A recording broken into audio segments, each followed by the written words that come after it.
son, they sitting out already? No, we not. Yo, son, they sitting out. This niggas took the day off already. They taking the day off already. How you call out sick in your first day of work, man? Come on now. They not playing. It's the season opener. Everybody plays the season opener. There's no way around that. They already low managing. That is crazy. Yo, ladies and gentlemen, listen, Joel Embiid and Paul George are not playing the game opener. Unbelievable. That is $405 million that you invested in that's not available for one of the most important games of the season. The season opener. How are you not available for your first day of work? Nobody cares. Listen. Nobody cares about April, May, and June right now. No one, that is the furthest thing from everybody's mind. The longevity of this goofy ass decision. Only if you win it makes sense in conversation. It will never make sense to the people who pay good money to see y'all play against the Milwaukee Bucks. How y'all ducked? It ain't even about the season opener. It looked like you ducking the fade. How you gonna duck the fade? Milwaukee, listen. You can't, you can miss game 2, maybe game 3, game 7, game 14 and 15. Listen, you can do game number 1, this one. This is box office. This is must see. What are we talking about? They gotta play. It's the season opener. Every star has to play, no exceptions. It's the job. It's your job. How do you avoid? You're getting paid a ridiculous amount of money. Like this, come on now. It's crazy when you pay somebody fuck you money and they turn around and say fuck you. Joel Embiid and PG have to play the game opener. If they don't play nothing else, you don't have to be healthy. Play game 1 and then the other ones we get it. But the game that sets the tone. That's the most important game for us as fans right now. You do that for the people. You do that for the love. Just get out there. We don't care. Like, nobody want to hear that. We want to see pure competition. We don't want to hear all that, man. Come on, this is. Come on now. You think the Celtics they not 100%. The Knicks aren't 100%. They still hooping. Nobody. I'm a Raptors fan. We not 100%. Scotty playing. RJ gonna be ready. Quickly is gonna be. They gotta hoop. It's the season opener. There's no exceptions.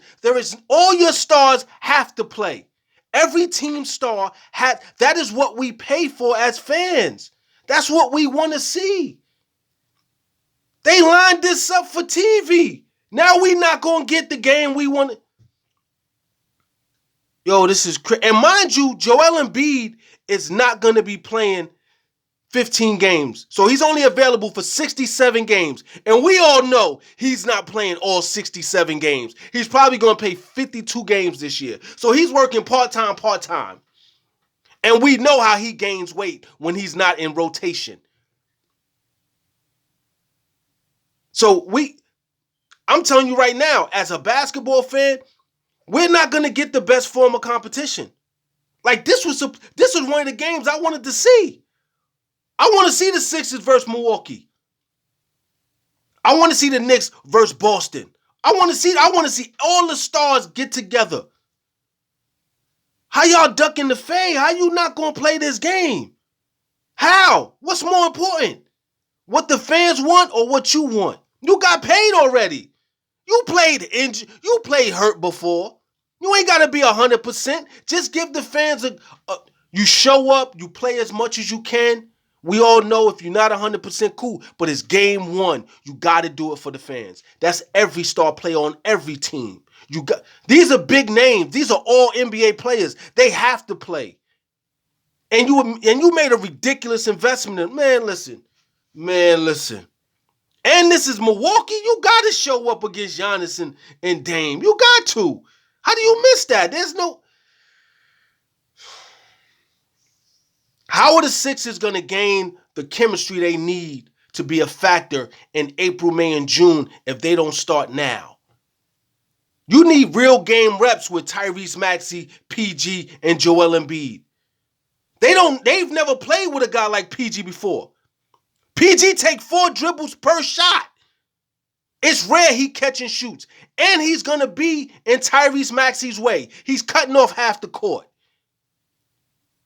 And for those of you who know anything about the game, you know how his game is going to somewhat clash with Tyrese Maxey's game. Tyrese Maxey is not going to have the freedom to go from the left shoulder to the right shoulder when he get it going because PG-13 loves the right shoulder and the left shoulder. And you gave him $212.5 million to be himself. He's not moving. So now you only got half the court. And then when he gets the ball, he's going to take about 4 dribbles to get into his shot.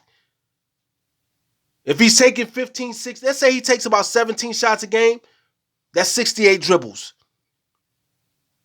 Like we talk, like if you want to get to the numbers and how they impact the performances and throw off the rhythm of certain guys, listen, we can get into that if you want to. Joel Embiid is going to demand the ball. Tyrese Maxey is going to go off and do him. PG, they got to figure out the chemistry, how they can work that out together. And Nick Nurse is going to have to learn how to coach all of them in cooperation with the bench. You don't have a lot of time. 6 months ain't a lot of time. It sounds like a lot of time, but it's not. It's going to fly by, and the expectations are not going to change for the Philadelphia 76ers. They're not. They are not going to change.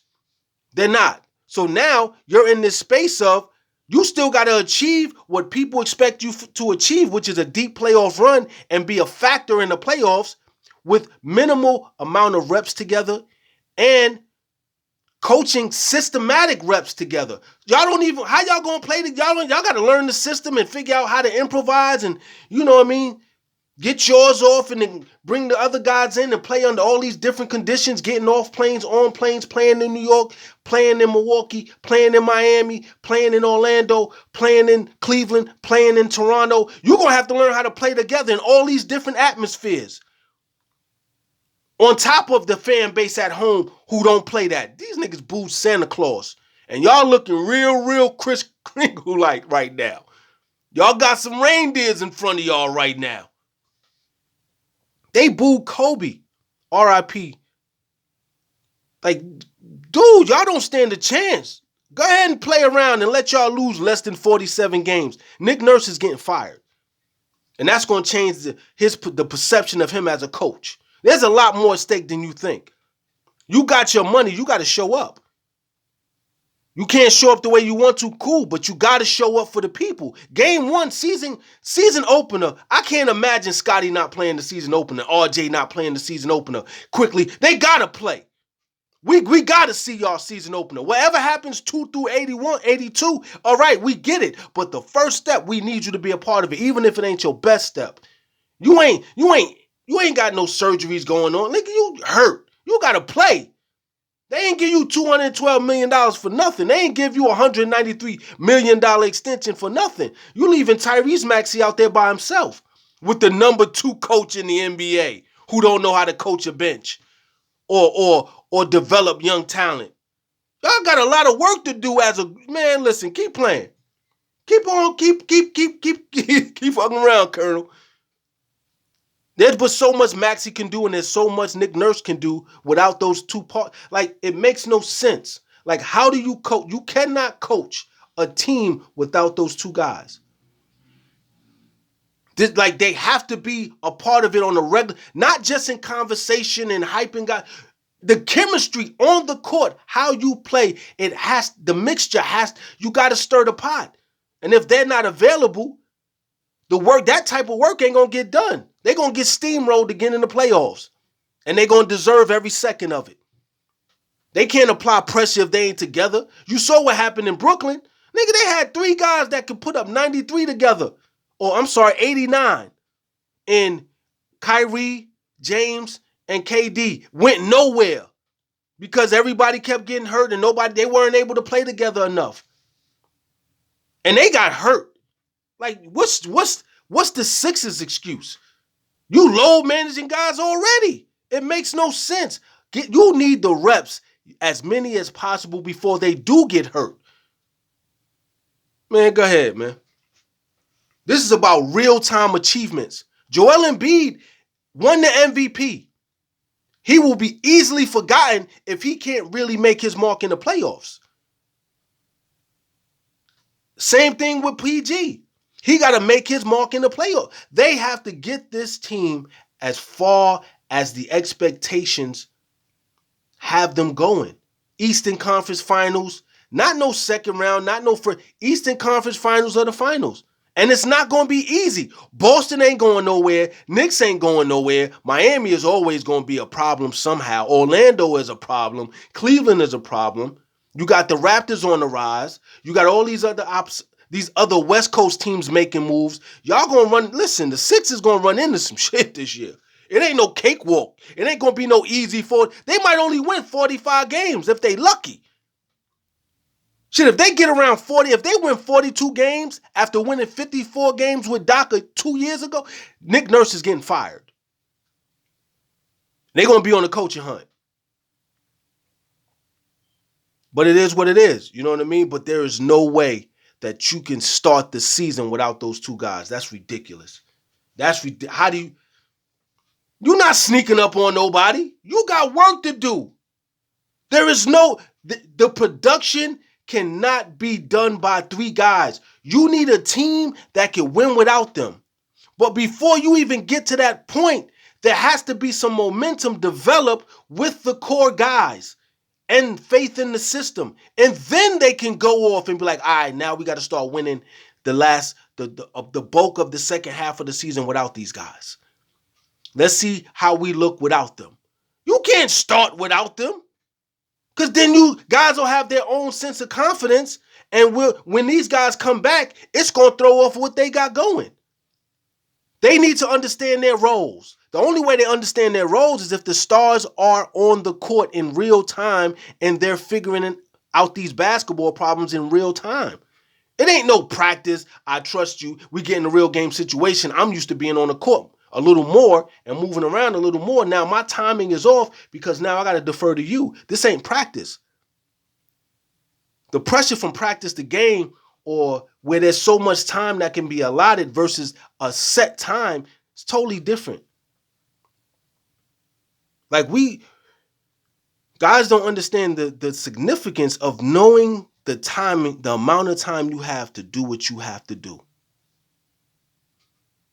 Like, it's different when you playing 24 minutes when Joel Embiid is out and now you only got 12 to 15 minutes maybe while they're in. And then when Paul George, then you're not getting the same amount of possessions. You're not a bigger factor of the offense. Nah, you got to learn your role while the big dogs is roaming. And then when it's time for you to go and do your shit, you still have in your mind, this is just for me to get my reps in. I'm still a role player. You can still revert back to being the role player they need you to be. As opposed to now, you want to be the star, and it's just this mix up of habits.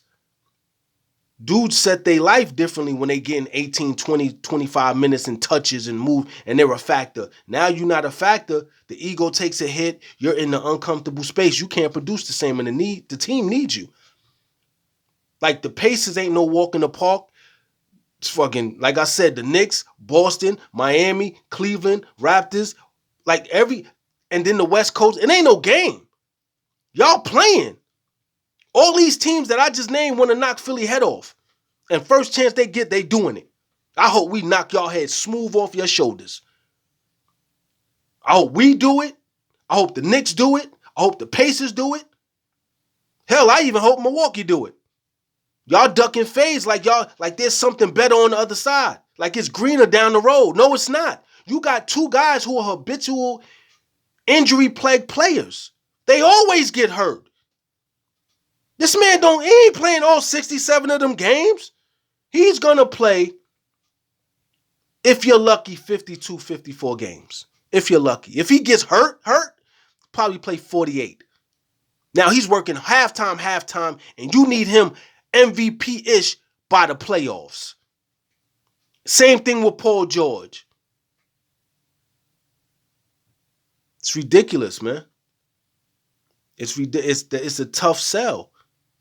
And you got a better group of guys coming off the bench, a lot of scorers, but Nick Nurse got to coach them. He has to make sense of their abilities. You start Eric Gordon or Kelly Oubre and they playing too much, and then you yank them and put them on the bench, that's going to mess everything up. But listen, we're going to see. We're going to see how this plays out. Because you sitting them for the season opener is crazy. With a straight face, if I give you $200 million of anything, I need mine. I need all mine. I'm sorry. I need all mine. I need you out there in game one. Give me what you got. Give me what you got. If you can't give me your all, no problem. Give me what you got. But what you're not going to do is give me what you want to give me, and then after I done gave you all this crazy paper, you got to take care of me. Nah, champ, you got to take care of me. 76ers, they are wilding, letting this occur. Letting this become the new normal. I can't remember a time where load management was a real thing until now. You want to work part-time on a part-time job, getting paid max, you getting paid full-time money. Futuristic, generational, full-time money. And now you saying you can't even do the work they asking you to do, and they're setting you up for life? Even the dudes that come off the bench got a little bit of fuck you money. And you what? Y'all soft. Too soft to be champions, too soft to compete. And the leader sitting out? Man, go ahead, man. Nah, we good on that, man. Good luck to the 76er fans. It's going to be an interesting year because a lot has to go right. Nick Nurse got to prove that he's that good of a coach and that he can get through the guys. He simply lets the best players do what they want. He don't really all right, y'all going to find out the truth. Y'all living in this fantasy world, you're going to find out that there's a reality attached to this, and you're not going to like it because you're never going to get the ecstasy that you expect. Because the work is not being put in. The repetitions are not being put in. The sacrifices aren't being made. There is no general understanding of what it's going to take for them to be successful individually and as a collective. Watch. Y'all going to see. There's going to be, listen, their excellence is limited. Their greatness is going to be limited. Your ambition is going to exceed whatever they can do on the court. I feel for Sixer fans. Not really, though. Not really. I feel for not really. I bet you when the Raptors come, they going to play. I bet you when we show up, they going to play. But Milwaukee ain't, I can sit this one out. Scared ass, shook ass niggas. Listen, man. Y'all represent Pennsylvania. What are you doing? Y'all represent Philly. You got to play. They not trying to hear that. You gotta play. You gotta represent the toughness of the city right now. The city is active. Philly is active. PA is active. You gotta be a representation of that. That's the reality. And if you're not, there's gonna be a disconnect and y'all gonna lose because you ain't gonna get the support you need when you need it, and you're not gonna be able to provide them with the skill set and the victorious abilities that they expect you to have. So the relationship is already screwed up right now. That's just word to the wise. That's just me being observant.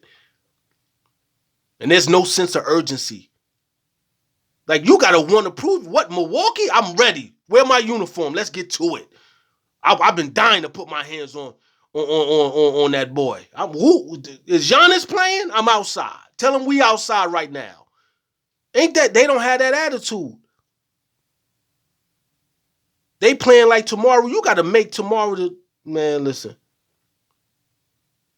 Today is the day you should have feared yesterday.